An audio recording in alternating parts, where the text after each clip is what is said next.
안녕하세요. 진행라디오 DJ를 맡은 이목사입니다. 바쁜 일상을 보내시는 성도님들을 위해 오늘도 믿음의 본질이라는 책 가지고 성도님들과 함께 하겠습니다. 자, 볼륨을 적당히 높여주시고 이제 시작합니다. 아파하시는 하나님, 하나님은 사랑이시다. 그리고 그 사랑은 영원하다. 그러나 예수님이 탄식하는 것 같이 자녀를 가슴에 품으려 하지만 배반하고 달아나는 자녀까지 억지로 품을 순 없다. 사랑의 신 하나님이 누구나 다 사랑할 수 없다는 이 사실에 하나님의 아픔이 있다. 인간의 불행은 하나님으로부터 분리되는 것에서 시작되었다.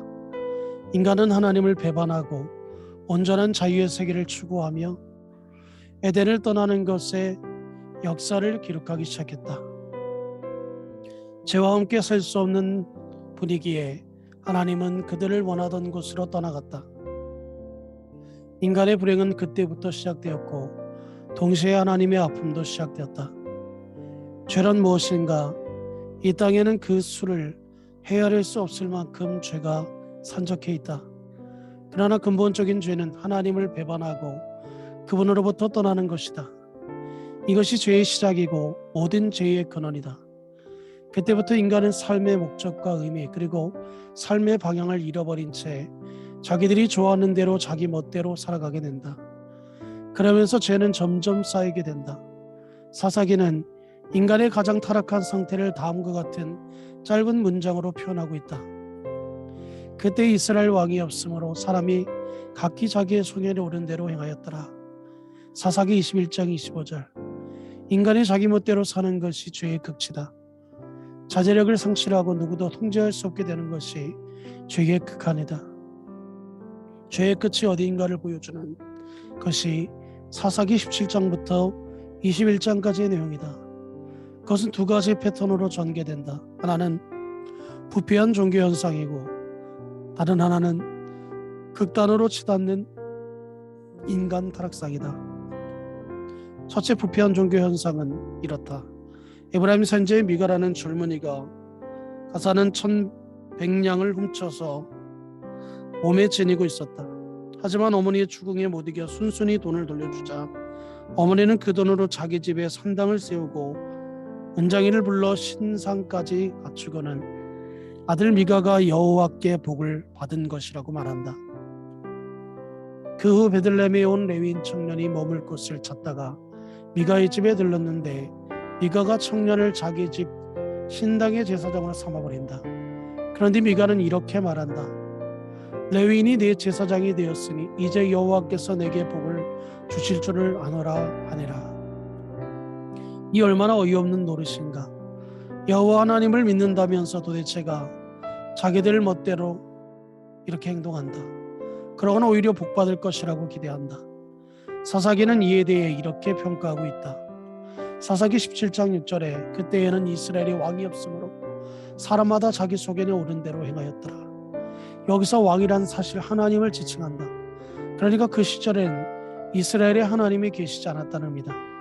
그들이 누구에도 통제받지 않으며 멋대로 망나니처럼 살았다는 말이다. 둘째, 인간의 타락상은 이렇다. 에브라임에 살던 한 레위인이 베들레헴의 차블로드 집으로 돌아온다. 그러던 중 날이 저물어 여부스 지금 예루살렘을 거쳐 베냐민 지파의 땅 기본으로 들어간다.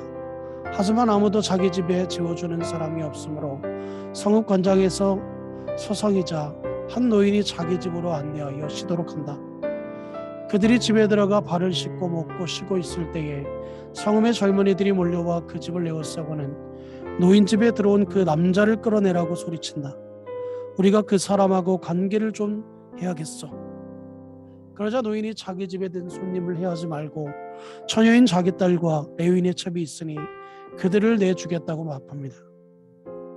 그러나 이들이 귀엽고 레위인 남자와만 수치스러운 일을 하겠다고 하자 할 수 없이 레위인의 첩을 그들에게 내주었다.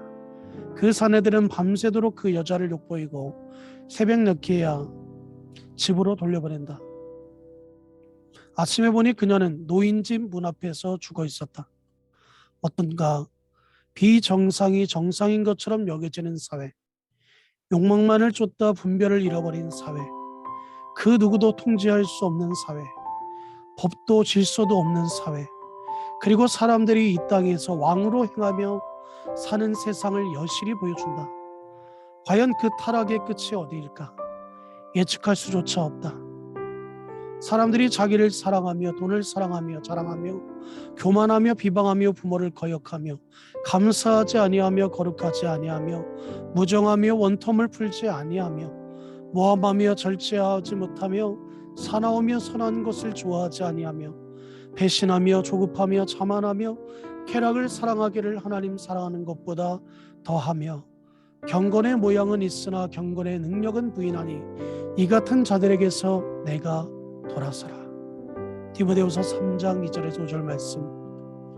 질병이 그 속에 고통과 죽음의 씨를 담고 있듯이 제 속에는 사람을 부패하게 하고 불행하게 하며 심지어 죽게 하는 씨가 들어있다. 죄는 마역처럼 한순간에 황홀하게 만든다. 그러나 곧 후회하게 되고 거기로부터 떠나지 않으면 죄는 사람을 파괴하기 시작한다.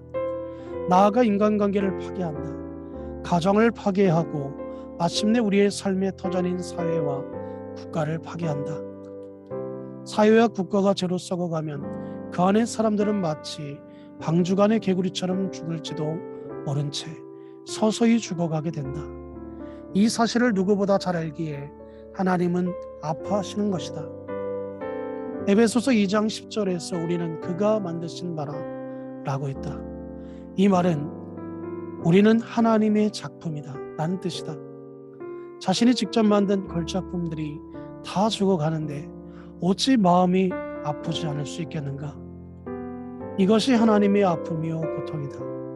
요한복음에서 언급된 세상이라는 이처럼 죄로 인하여 심판을 받고 죽어가는 인간들을 의미한다. 마치 광야를 건너던 이스라엘 백성들이 번제함으로 하나님이 뱀을 보내 물어 죽게 한 것처럼 이 세상을 살아가는 사람들은 죄를 물려 죽어가고 있다. 하나님은 마침내 죄로 죽어가는 인간들을 건져낼 계획을 세우시고 실행하신다. 예수 그리스도를 이 땅에 보내신 것이다. 그렇다면 인간들 때문에 아파하시는 하나님은 과연 어떤 분인가? 우리가 그처럼 크신 하나님을 어떻게 이해할 수 있을까? 이처럼 크신 하나님을 인간이 어떻게 찾아갈 수 있겠는가? 유한이 어떻게 무한을 인식할 수 있겠는가? 시간적 존재가 어떻게 영원한 존재를 인식할 수 있겠는가? 그분이 인간들을 찾아오시고 만나주셔서 말씀해주시고 보여주신 것들을 통해서만 인간은 하나님을 인식할 수 있다. 즉 하나님은 그분이 만나주신 사람들의 경험을 통해서만 알 수 있는 분이다. 이제 그분을 만난 모세와 이사야를 경험을 통하여 하나님의 성품을 다음에 더 자세히 추적해서 살펴보길 바란다. 이것으로 이 목사가 추천하고 대신 읽어주는 라디오를 마치겠습니다.